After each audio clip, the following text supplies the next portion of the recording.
Bonjour mes flammes jus. J'étais en train de cuisiner et là je reçois une canalisation. J'ai dit hop hop hop, je m'arrête et il faut absolument que je vous livre ça. Euh, alors déjà comment le remettre en ordre dans ma tête pour pouvoir vous livrer au mieux le message et que vous le perceviez comme je l'ai perçu également.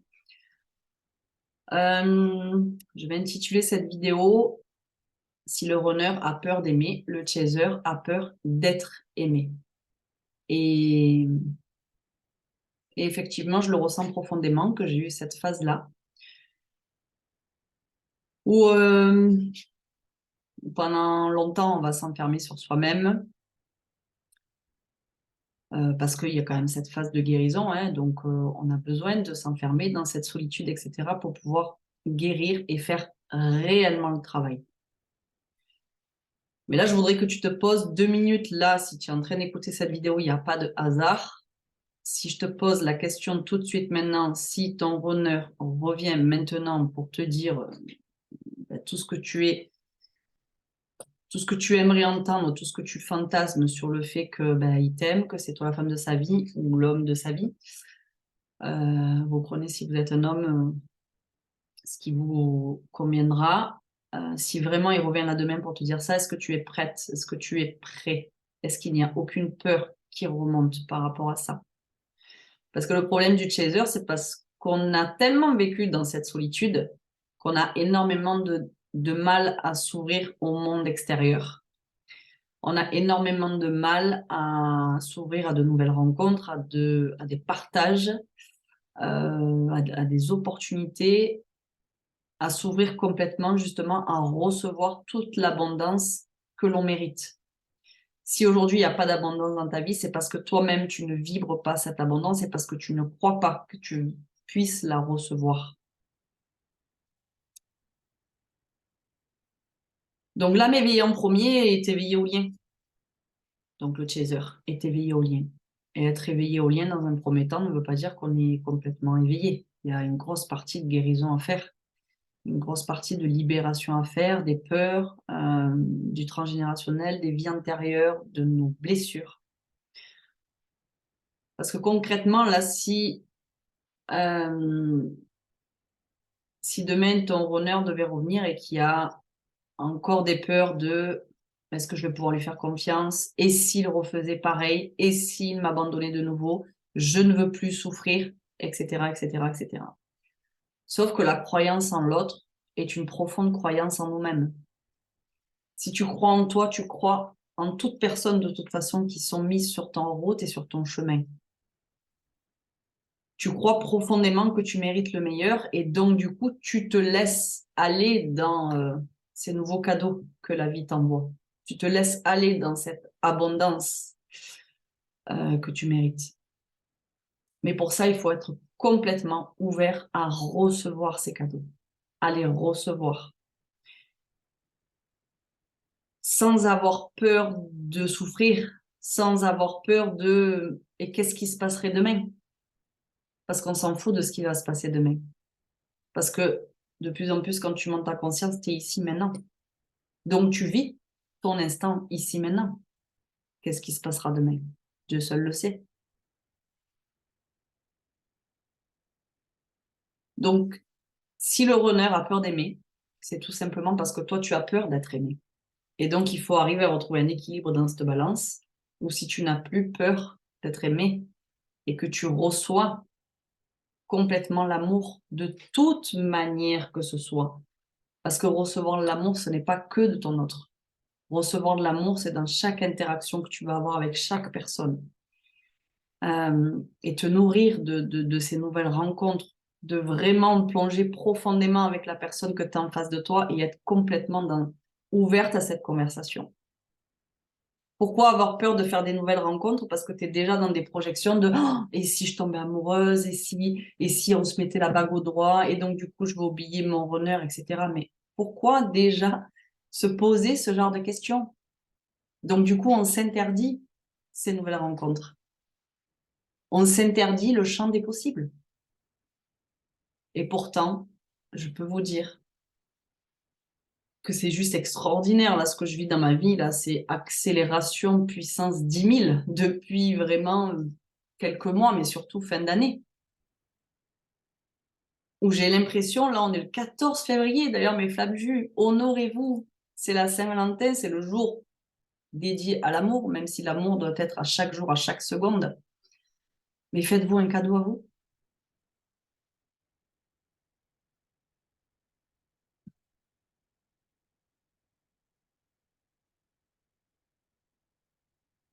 Ma vie s'est accélérée là dernièrement, c'est juste incroyable. Et vraiment, vraiment, je me suis ouverte aux autres, complètement.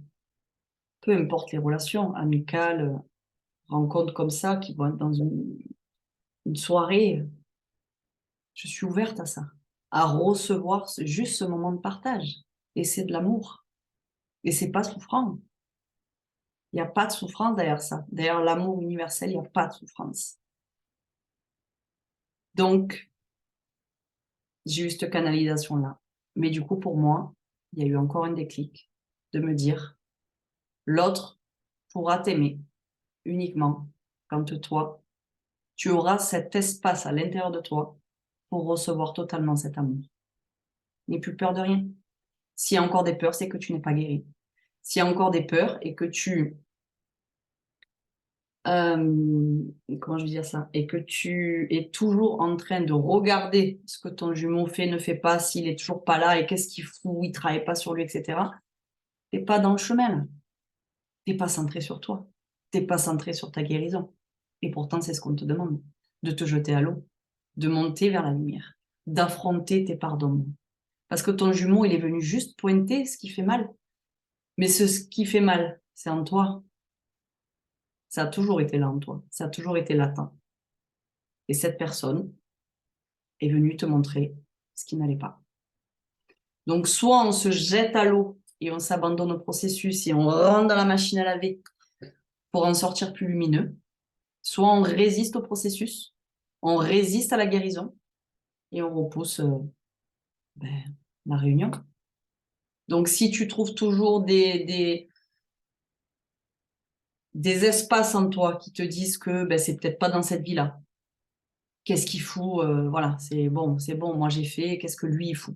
Si tu es toujours tourné vers l'extérieur et que tu n'as pas compris que l'autre il est là à l'intérieur de toi, ben, c'est que la guérison n'est pas terminée. Donc, qu'est-ce que tu veux réellement dans ta vie? Il faut que tu ailles chercher ce que tu veux dans ta vie. Ne pas te détourner d'une seule seconde de ce que tu désires vraiment, qu'il n'y ait plus aucune dualité, que tu relèves les manches, que tu passes à l'action et que tu comprennes que ta vie est entre tes mains, que tu es responsable de ta vie, que tu es... Alors, quand on n'est pas éveillé, on est responsable, mais on n'est pas coupable parce qu'on ne comprend pas encore tout ça. Quand on commence à s'éveiller, quand on commence à être sur ce chemin, on comprend qu'on est responsable de toute notre vie, de toutes les personnes qui arrivent dans notre vie, de toutes les galères, de tous les échecs et qui sont là pour t'éveiller à ta véritable identité, pour te rappeler qui tu es, pour te rappeler de tous les dons que tu as en toi, de toutes les capacités que tu as en toi, de cette vibration qui émane de toi et qui doit émaner de toi à chaque instant, à chaque seconde, pendant une période de temps qui soit assez longue pour pouvoir manifester dans ta vie. Et je peux vous dire qu'en ce moment, je manifeste dans ma vie. C'est juste dingue. C'est juste dingue. Donc, si j'y arrive, vous avez exactement les mêmes capacités que moi en vous. Donc, prenez à bras le corps votre guérison et il y aura des résultats dans la matière. Si tu ne prends pas à bras le corps des guérisons, si tu n'es pas prêt à recevoir cet amour, si tu penses que l'amour c'est souffrant et que si l'autre revenait, tu dois faire attention, de peut-être pas faire confiance, etc. C'est que la guérison n'est pas terminée. Allez jusqu'au bout du processus. C'est la plus belle carotte de votre vie. C'est la plus belle carotte de votre vie. Donc ne vous détournez pas de ça. Tout en savourant le chemin. Ça, je vous le dis souvent. en savourant toutes les portes qui s'ouvrent à toi et qui sont de plus en plus grandes, les cadeaux dont sont de plus en plus grands, de plus en plus majestueux, de plus en plus merveilleux, de plus en plus waouh. Et tu dois être ouvert à ça. Parce que la vie, elle veut t'envoyer ça. Mais elle ne sait pas ce que tu veux. Parce qu'un jour, tu veux blanc, le lendemain, tu veux noir, l'après-midi, ça peut changer, c'est gris. Là-bas, en haut, ils ne savent pas. On ne sait pas qu'est-ce qu'elle veut qu'on lui envoie. Il faut que tes demandes soient claires et que tu vibres complètement cette demande et que tu sois ouverte à recevoir ce que tu demandes. Voilà, c'est la canalisation que j'ai eue en cours de cuisine. Donc, j'ai allumé tout de suite l'ordi, j'ai dit, il faut que je leur livre ce message. Donc, vous me mettrez vos commentaires. J'espère que vous serez là nombreux demain soir. J'aurai peut-être un invité, donc je vous dis pas qui c'est parce que c'est pas sûr encore. Et dans tous les cas, ben, ça sera une belle surprise. Et s'il est là, donc c'est un homme, ex-runner. Ben, s'il nous fait le plaisir d'être là, ça sera un immense plaisir pour moi aussi de partager ce moment avec lui, avec vous. Et encore une fois, tout ça, ça s'est fait, mais tellement avec facilité, avec aisance, avec fluidité, sans aucune arrière-pensée, sans aucune stratégie de ma part, juste en me laissant porter et guider par mon cœur. Voilà. Donc voilà, j'espère vous voir nombreux demain soir. J'ai déjà eu pas mal de questions pour le live de demain, donc n'hésitez pas encore sous la vidéo si vous avez des questions à traiter demain, ben on y répondra. Ou j'y répondrai si je suis seule. Voilà, je vous embrasse très très fort. Œuvre à votre guérison. Il n'y a que ça de vrai. Bisous mes flammes jus. Bye.